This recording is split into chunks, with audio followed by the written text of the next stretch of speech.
सबको सलाम। आज हमारे साथ बहुत ही कराची की नामी गिरामी हस्ती रेहान गौरी भाई हैं, इनसे मिलके बात करते हैं। तो जी रेहान गौरी भाई, क्या कहना चाहेंगे आप इस मामले के बारे में? खुदावंद के नाम से शुरू करता हूँ। जिस तरह कि आज आप देख सकते हैं कि यहाँ पे हर जमात से ताल्लुक़ रखने वाला शख्स, हर ऑर्गेनाइजेशन का शख्स जो किसी भी जमात से ताल्लुक़ रखता है, सब एक दिल होके और एक इत्तेहाद बना के आज प्रेस क्लब पर आए हैं, सिर्फ इसलिए कि जो कौम की बेटी है आरजू, जिसको जबरन अगवा किया गया, मज़हब तब्दील करवाया गया और फिर निकाह किया गया।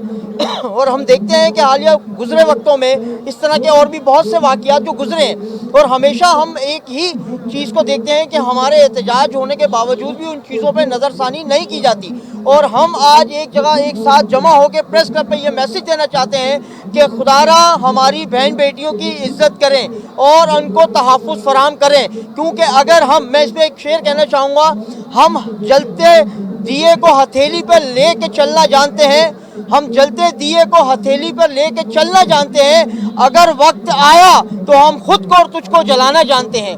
तो ये सारी चीज़ें इस तरह है कि ऐसा ना हो कि हम आने वाले दिनों में ये देखें कि आपसी मामलात में कुछ ऐसे वाक़यात आए कि जो मजहबी तौर पे इश्यूज़ बने, जिस तरह कि हम देखते हुए आए शिया सुन्नी इश्यूज़ चलते रहते हैं। कल को ये ना हो कि मसीहों का और मुस्लिम्स का कोई इशू क्रिएट हो जाए, क्योंकि बहन बेटियों की इज़्ज़त पर जब बात आती है तो उसके बाद कोई हद रह नहीं जाती, फिर उसके बाद तमाम हदें ख़त्म हो जाती हैं। और फिर उसके बाद मैं आपको मसीह नौजवानों का जोश और जज्बा ये बताना चाहता हूँ, जो इस वक्त ये चाहते हैं कि हम वो कर गुजरे कि जो कोई सोच नहीं सकता, मगर मैं आपको बताना चाहता हूँ फिर भी हम सब्र का दामन नहीं छोड़ना चाहते। हम अपने नौजवानों को संभाले हुए हैं। हम नहीं चाहते कि हम कराची शहर में या इंटरनेशनल लेवल पे ये बात जाए कि मसीहों के साथ, मिनॉरिटी के साथ पाकिस्तान में कोई जुल्म हो रहा है, मगर हम पाकिस्तान गवर्नमेंट के साथ हैं, हम सिंध गवर्नमेंट के साथ हैं। हम उनसे अपील करते हैं तो खुदारा आप इस चीज़ का नोटिस लें, अपनी असेंबली में इस चीज़ का नोटिस लें और उस बच्ची को बाजियाब कराएं। जबरन जो निकाह है उसको कैंसिल किया जाए।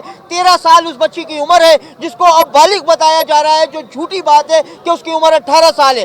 तो मैं आपके तवस्सुल से, BTL के तवस्सुल से पूरी कौम से मिन्नत करता हूँ, समाजत करता हूँ उनकी, कि इस बात के लिए उठ खड़े हो, एक आवाज़ हो के अपनी कौम का दर्द जान के एक साथ खड़े हों और उस बच्ची के लिए आवाज़ को बुलंद करें, ताकि आने वाले दिनों में और मज़ीद किसी आरज़ू के साथ ऐसा वाक़या रोनुमा ना हो। शुक्रिया।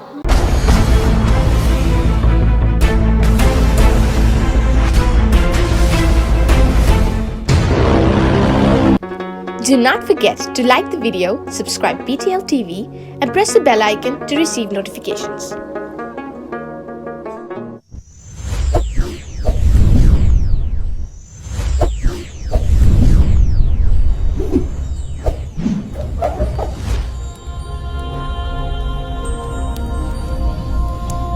Jesus is the light of the world.